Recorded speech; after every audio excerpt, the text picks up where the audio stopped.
Assalamualaikum warahmatullahi wabarakatuh.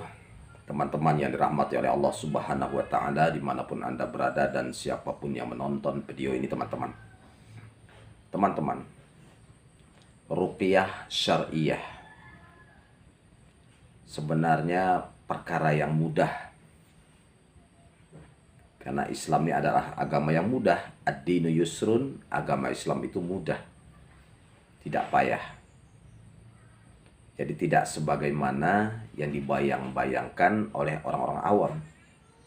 Mereka menyangka ruqyah itu susah. Dan menurut mereka ruqyah itu tidak sembarangan orang bisa meruqyah. Nah, ini pernyataan yang salah ya. Sangat salah sekali.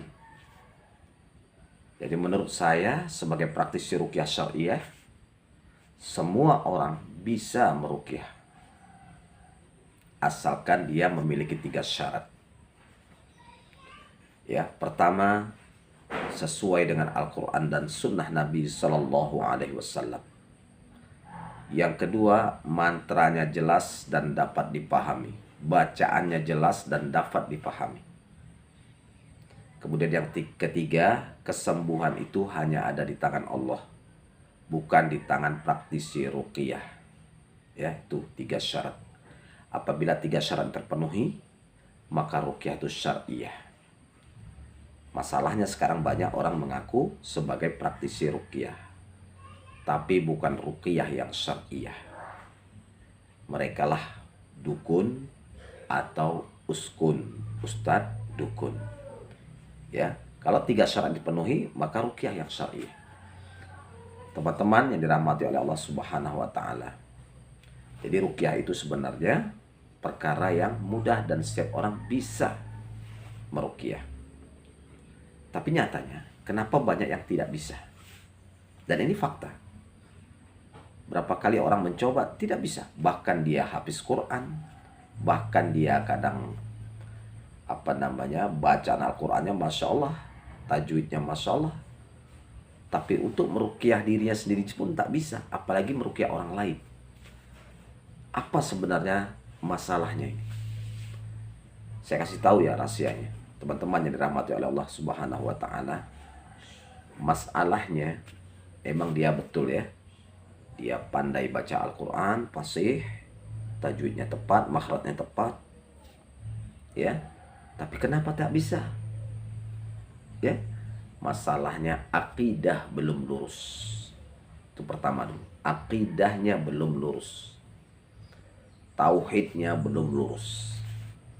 Dia masih percaya kepada dukun, bahkan tidak tahu membedakan mana dukun mana ruqyah. Itu tandanya akidah belum lurus. Apalagi dukunnya uskun, ustadz dukun, tambah bingung dia. Ya, tidak tahu dia membedakannya.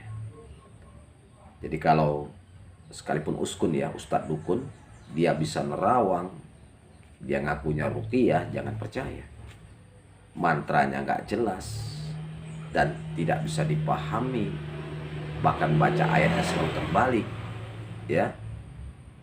Kemudian merubah ayat Quran dengan bahasa yang lain. Kadang awalnya bagus, ayat pertama bagus, ayat kedua bagus, tapi di ujung-ujung ayatnya dirubah dengan bahasa yang lain, ya. Ditambah dia buat jimat, buat tangkal, sekalipun tulisannya ayat-ayat Al-Quran. Dia masih percaya hal-hal seperti ini. Sekalipun dia hafiz Quran, sekalipun dia ahli baca Al-Quran ya, tajwidnya, makhrajnya, tetap ya teman-teman, dia akan tidak bisa. Dan kalau dia meruqyah orang kesurupan, setannya malah ketawa teman-teman, malah senang nengok dia. Kenapa? Karena akidah dia masih bobrok, tauhid dia masih bobrok, dia belum paham fa'lam annahu la ilaha illallah. Kita disuruh memahami, pahamilah kalimat la ilaha illallah. Dia belum paham. Dia hafal, dia bisa zikir la ilaha illallah, tapi dia nggak paham.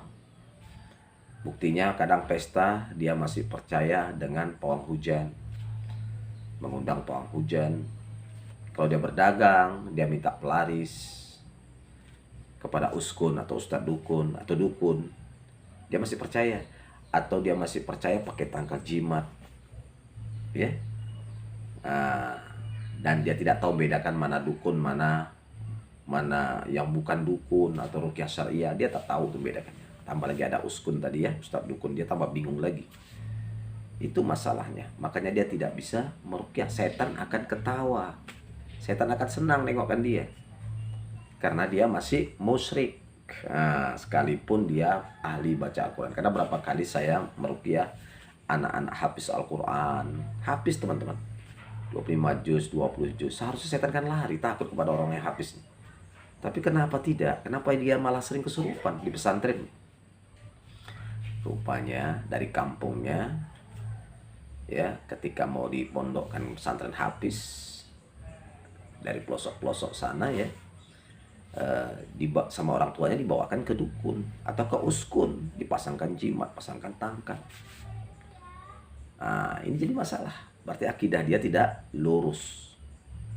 Ditambah lagi teman-teman dengan amalan-amalan yang tidak sesuai, tidak syar'i, amalan tidak sesuai dengan sunnah Nabi SAW. Dan ini setannya general lagi teman-teman, ya, amalannya tidak sesuai, ya. Misalnya satu hari harus zikir 1000, harus 1000-nya itu jadi masalah. Zikir harus tempat yang gelap, tidak boleh kena cahaya lampu, tidak boleh kena sinar matahari. Ini amalan-amalan yang tidak ada contoh dari Nabi SAW. Jadi setiap amalan yang tidak ada contoh dari Nabi SAW, maka setan akan terundang, setan akan masuk. Dan setan tidak takut kepada orang yang seperti ini, ya. Jadi ada dua. Pertama, setan tidak takut kepada orang yang berbuat musyrik, orang yang masih percaya sama dukun, tangkal, jimat, ya, masih percaya kalau bangun rumah pakai syarat, tai besi ditanam sudut-sudut, buah kundur digantung, buah pisang satu tandan, buah kelapa satu gandeng. Setan tidak takut, ya. Dan setan juga tidak takut dengan orang yang beramalan atau melakukan suatu perkara amalan yang tidak ada contoh dari Nabi, ya. Bukan sama orang pintar-pintar. Oh, habis Quran kan pintar. Tapi kalau dia masih percaya kepada tangkal jimat, itu belum pintar, berarti dia tidak paham. Padahal banyak ayat-ayat Quran melarang berbuat syirik, berarti dia nggak paham. Makanya Allah katakan, afala yatadabbaruna al-Quran, mereka tidak memperhatikan Al-Quran. Bukankah Al-Quran itu isinya perintah larangan, ya kan? Perbuatan musyrik dilarang nggak? Dilarang di dalam Al-Quran. Inna syirka la zulmun azim, syirik itu adalah dosa yang paling besar, dilarang. Wa'budullah wa la tusyriku bihi syai'ah, dan sembahlah Allah saja dan janganlah kamu menyekutukannya, berbuat syirik dengan sesuatu apapun juga. Jelas dilarang. Tapi kenapa sudah habis Quran kok masih berbuat syirik? Ada teman-teman, nggak jaminan, ya. Makanya akidah diluruskan, tauhid diluruskan. Udah tuh ibadah di atas sunnah Nabi SAW, baru meruqyah. Insya Allah setan akan lari tunggang langgang teman-teman. Siapapun bisa, dari anak-anak, ya, remaja, dewasa, sampai orang tua, jompo, kakek-kakek, nenek-nenek, kalau lurus akidahnya, ibadahnya di atas sunnah Nabi, kemudian dia meruqyah, membacakan Al-Quran kepada setan, setan akan lari dan setan akan takut. Jadi setan ini bukan takut kepada bukan takut kepada orang ahli ibadah tanpa ilmu. Ya takut orang yang kadang ibadahnya tidak berapa banyak, ya, tidak seberapa getol, akan tetapi ibadahnya itu di atas sunnah Nabi, paham dia, tahu dia membedakan mana tauhid, mana syirik, mana sunnah, mana yang bukan sunnah. Dia tahu membedakannya, mana yang syar'i atau tidak syar'i, dia tahu bedakannya. Maka setan takut kepada orang yang seperti ini, ya. Imam Ahmad bin Hanbal itu hanya ditunjukkan sandalnya, setan sudah lari, ya. Kenapa? Karena tahu ini Imam Ahmad ini ulama, ahli ilmu, mereka paham, beliau paham, maka setan takut. Nah, seperti itu. Coba sendal kita, sementara tauhid kita masih bobrok, mana takut setan? Jadi setan itu takut kepada orang-orang yang paham. Karena ada kejadian 2 orang tidur di masjid kan, satu ahli ibadah tanpa ilmu, ibadah ahli, rajin betul dia beribadah kepada Allah. Tapi ibadahnya tanpa ilmu. Yang satu ahli ilmu, tapi tidak ahli ibadah. Setan menggoda dua orang ini lebih takut dia kepada orang yang berilmu, sekalipun dia tidak ahli ibadah. Maksudnya ibadah tidak getol, tidak banyak.